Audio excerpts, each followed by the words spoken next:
이 아침 주시는 말씀은 시편 93편입니다.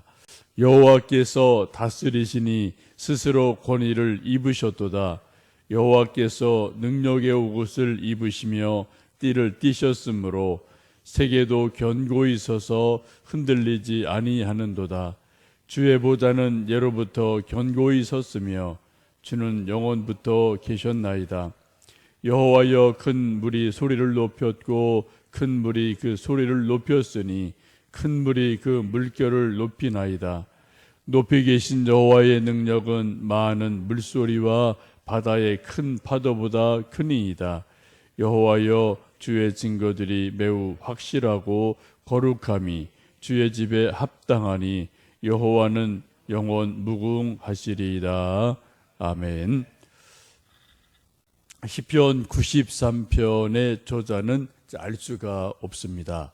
주제는 함께 읽어보신 것처럼 세상 만물을 다스리시는 여호와 하나님이 우주를 통치하신다, 자연을 통치하신다, 이런 것을 찬양하는 찬양시입니다.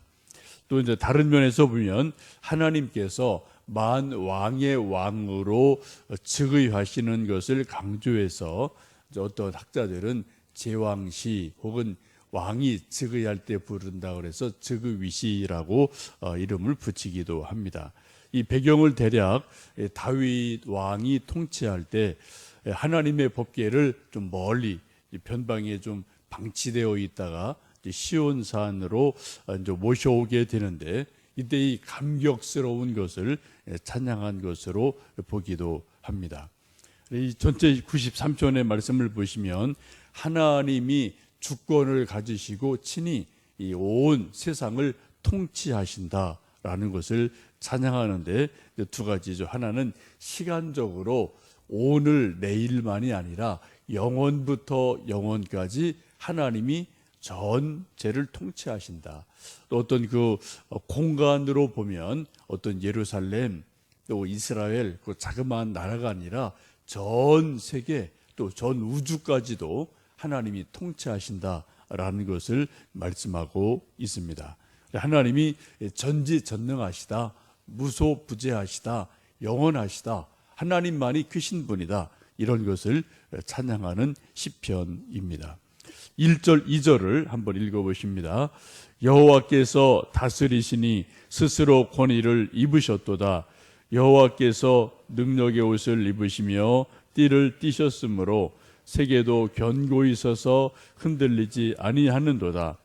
주의 보좌는 예로부터 견고히 섰으며 주는 영원부터 계셨나이다. 아멘. 하나님의 권위를 지금 말씀을 하고 있죠. 권위라는 것은 하나님에게도 있지만 신적 권위가 있지만 우리 사람들에게도 나름대로 권위가 있습니다. 사람들이 권위를 얻으려면은 두 가지죠. 하나는 옛날 왕조 시대에는 혈통을 따라서 왕의 아들이 또 다음 왕이 되는 그런 소위 왕조 시대가 있었습니다. 지금도 민주 사회가 되었기 때문에 혈통으로 누슨 권위를 얻는 것은 불가능하죠. 대신 사람들로부터 많은 투표를 할 때, 선거를 할 때 많은 투표를, 지지를 얻은 사람이 권위를 얻게 됩니다. 그래 대통령도 뭐 누가 되는 것 결과가 나오지 않습니까? 투표를 해서 많은 사람의 표를 얻은 사람이 대통령이 되고 또 그런 대통령의 권위를 이렇게 저렇게 행사하게 됩니다. 연예인들도 그렇고 가수들도 그렇죠. 텔레비전이나 페이스북, 블로그 이런 데서 많은 사람이 좋아요, 좋아요라고 그것을 눌러주면은 그 사람이 인기가 있는 사람이 되고 권위가 막 올라가요. 근데 아무리 권위 있는 대통령이라도 백성들의 지지가 10%, 20% 그러면은 힘이 빠져버려서 이렇게 일을 제대로 못하는 것들을 볼 수 있고요. 또 연예인들도 인기가 뚝 떨어지면은 권위가 없어서 힘이 빠지는 것을 볼 수가 있습니다. 사람들의 권위는 사람들이 얼마나 많이 지지를 하느냐, 얼마나 많이 박수를 쳐주느냐, 여기에 따라서 사람들의 권위는 올라갔다 내려갔다, 있다가 없다가 이렇게 왔다 갔다 하는 일들이 있죠. 그런데 하나님의 권위는 오늘 말씀 보시면은 스스로 있다라고 말씀합니다. 1절에 여호와께서 다스리시니 스스로 권위를 입으셨도다라고 말씀을 합니다. 하나님의 권위는 사람들이 하나님이 계시다, 하나님께 박수를 치자라고 해서 하나님의 권위가 더 높아지고요.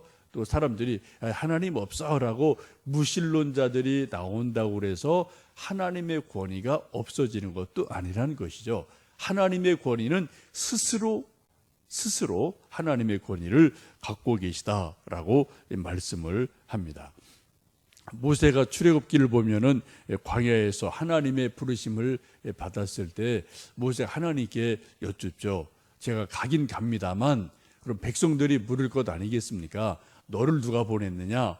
라고 물을 때 제가 뭐라고 대답해야 됩니까? 하나님 이름 좀 알려주세요. 라고 그랬을 때 하나님께서 나는 스스로 있는 자다. 나는 나다. 라고 말씀을 하십니다.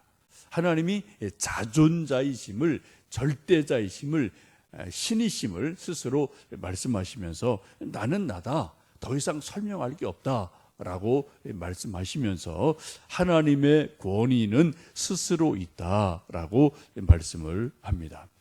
여러분 이 말씀을 오늘 좀 하루 지내시면서 잘 생각해 보시면 좋겠어요.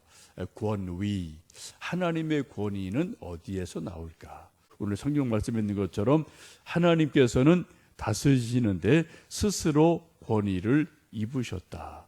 또 여호와께서 능력의 옷을 입으시고 띠를 띠셨다. 스스로 권위의 옷을 입으시고 그리고 띠를 띠셨다라고 말씀을 합니다. 이런 하나님의 높은 권위를, 그 위엄을 3절 4절에서는 물소리로 비유를 하고 있습니다. 3절 4절 읽습니다. 여호와여 큰 물이 소리를 높였고 큰 물이 그 소리를 높였으니 큰 물이 그 물결을 높이나이다. 높이 계신 여호와의 능력은 많은 물소리와 바다의 큰 파도보다 크니이다. 근데 물소리를 여러분 이제 잘 들으실 기회가 있는데 여름 휴가 때 여러분 산으로 계곡으로 가면은 졸졸졸 흐르는 물소리 때문에 우리 귀가 우리 또 마음이 맑아지는 것을 종종 경험을 하십니다. 여러분 가끔 산책하시겠지만 우리 교회 바로 옆에도 보시면은 조그만 어떤 그 냇가가 있어서 저도 가끔 걷는데 여러분 한번 걸어 보시면은 졸졸졸 시냇물 소리가 나기도 하고요.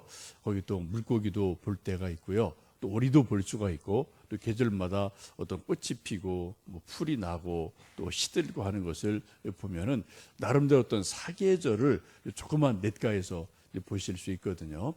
여러분 좀 아침 저녁에 시간을 내셔서 걸어보시면 좋겠고 혹시 또 이제 새벽 예배 마치고 댁에 가시는 게 좀 근처이시면은 조금 돌아가는 길이겠지만 이렇게 조금만 돌아가시면 가실 수 있으니까 한번 그 길로 오고 가셔도 좋을 것 같습니다. 또 우리 이제 블로그 통해서 들으신 우리 교인들 주일날 교회 오시면은 멀리 가실 것 없이 설악산 나가셔도 돼요. 옆에 어떤 조그만 시냇가만 조금 걸으셔도 물소리 또 꽃 혹은 이런저런 고기들 노니는 모습을 보시면서 우리 마음이 좀 새로워지는 것을 느끼실 수가 있을 겁니다. 근데 물소리는 아주 다양하죠. 시냇물에 졸졸졸 흐르는 물소리가 있고요.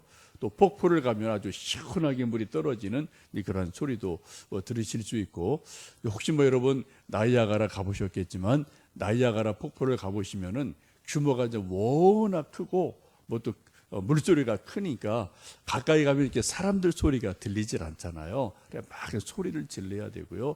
또 배 타고 또 이제 밑으로 또 가보면은 쏟아지는 물, 어떤 또 그런 폭포 소리, 이런 사람들이 이렇게 막 오금이 저릴 정도로 압도를 당하는 그런 일들이 있거든요. 이게 물소리인데 이게 또 차원이 다른 거죠. 그래서 사람들이 어떤 큰 폭포 소리에 막 압도를 당하고 두려움을 느끼는 그러한 일도 있습니다.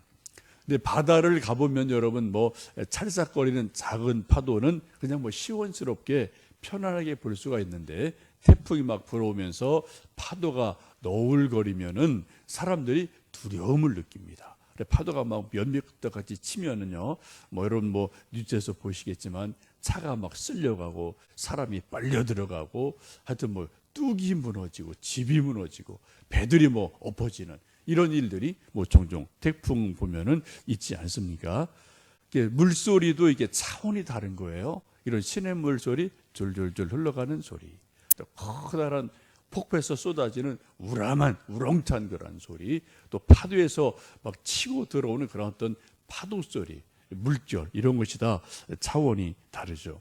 오늘 말씀 보시면은 하나님의 그 권위의 높으심을 물소리로 비유하는데 3절에 여호와여 큰 물이 소리를 높였고 큰 물이 그 소리를 높였으니 큰 물이 그 물결을 높이나이다 라고 말씀하면서 하나님의 능력이 많은 물소리보다 바다의 큰 파도보다 더 크십니다 라고 하나님을 큰 바다의 파도보다도 크시다 라고 그 하나님의 광대하심을 노래하고 있습니다.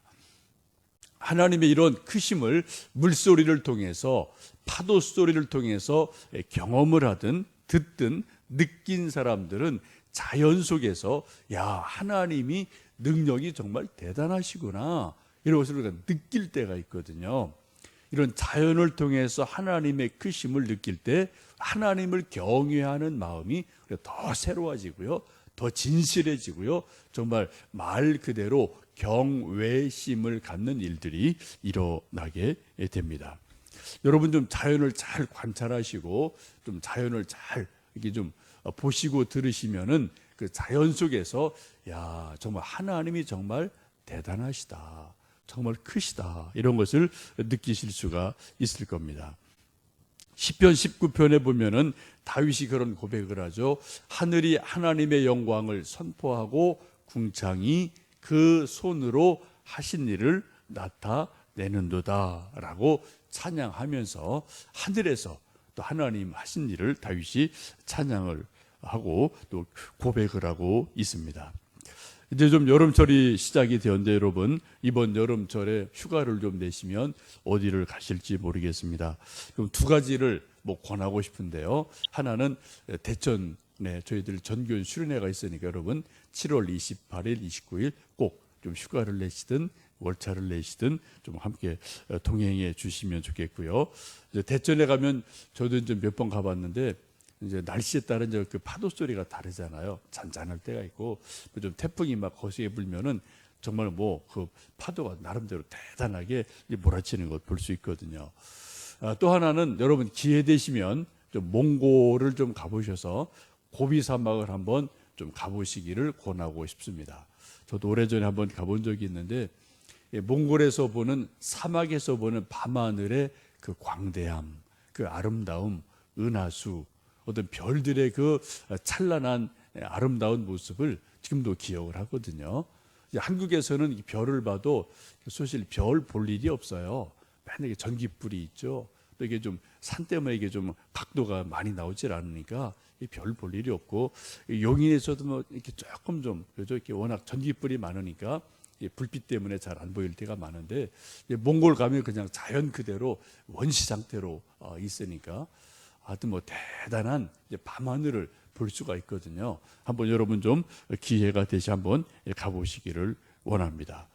근데 그런 곳에서 하나님을 자연을 통해서 하나님의 광대하심을 보면은 하나님을 찬양하는 마음의 자세가, 하나님을 믿는 믿음의 자세가 이게 조금 새로워지는 게 분명히 있습니다.